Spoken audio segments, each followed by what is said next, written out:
A book of contention, the Book of Mormon and plagiarism accusations.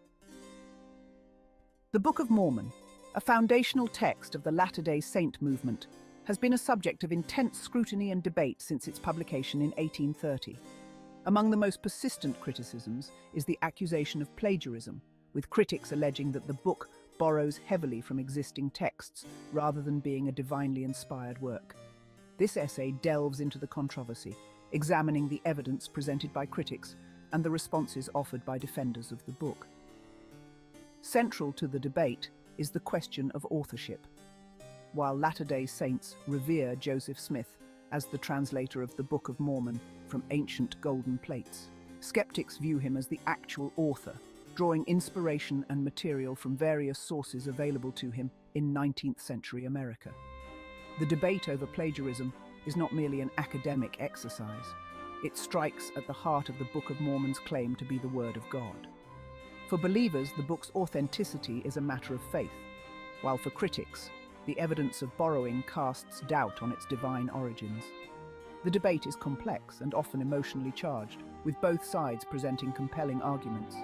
It is essential to approach this topic with sensitivity and respect for differing viewpoints. Echoes of the Bible, direct borrowings and parallel passages. Critics of the Book of Mormon point to numerous instances of direct borrowing from the King James Version of the Bible, particularly from the Book of Isaiah. These parallels are too close and extensive, they argue, to be mere coincidence. They suggest that Joseph Smith, familiar with the Bible from a young age, incorporated large portions of it into his own work.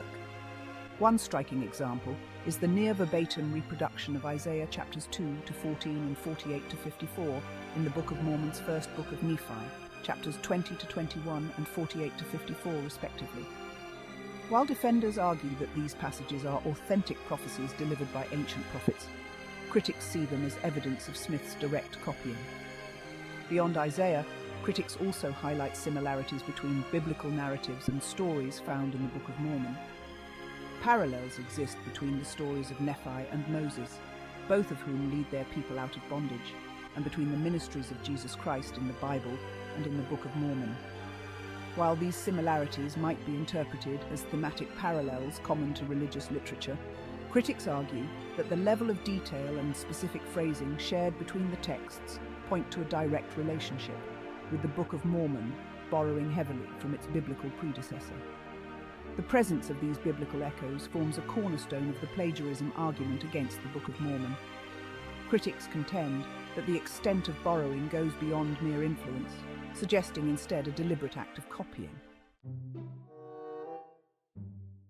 Whispers of influence, similarities to the late war, and view of the Hebrews.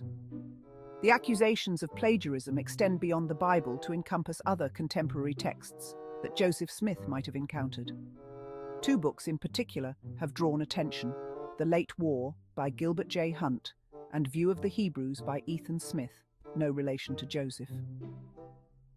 The Late War, a popular account of the War of 1812, contains several narrative parallels to the Book of Mormon's war scenes.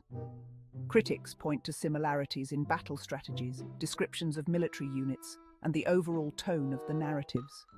They argue that these commonalities suggest that Smith drew inspiration from Hunt's work when crafting his own epic battles. View of the Hebrews presents a theory about the origins of Native Americans, suggesting they are descendants of the lost tribes of Israel. This theory, popular in the early 19th century, resonates with the Book of Mormon's own claims about the ancestry of Native Americans.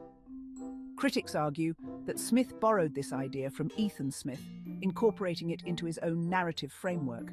While the parallels to these texts are less direct and extensive than those to the Bible, they nevertheless raise questions about the originality of the Book of Mormon. Critics argue that these similarities, combined with the biblical borrowings, paint a picture of Joseph Smith as a cunning compiler of existing ideas, rather than a divinely inspired prophet. Style and structure, mimicking the King James Bible. Beyond specific passages and narratives, critics also point to the Book of Mormon's overall style and structure as evidence of its indebtedness to the King James Bible. They argue that the book's language, syntax, and literary devices closely resemble the 17th century English prose of the King James Bible, despite its purported ancient origin. The Book of Mormon's frequent use of archaic pronouns like thee and thou, along with its complex sentence structure and use of literary devices like chiasmus, are cited as examples of its King James-era style. Critics argue that this stylistic mimicry is anachronistic for a text supposedly written centuries earlier in a different language and cultural context. Furthermore, the Book of Mormon's overall structure, with its division into books, chapters, and verses, mirrors that of the Bible. This structural similarity, critics argue, further reinforces the notion that the Book of Mormon is a product of its time, modelled after the most influential religious text available to Joseph Smith.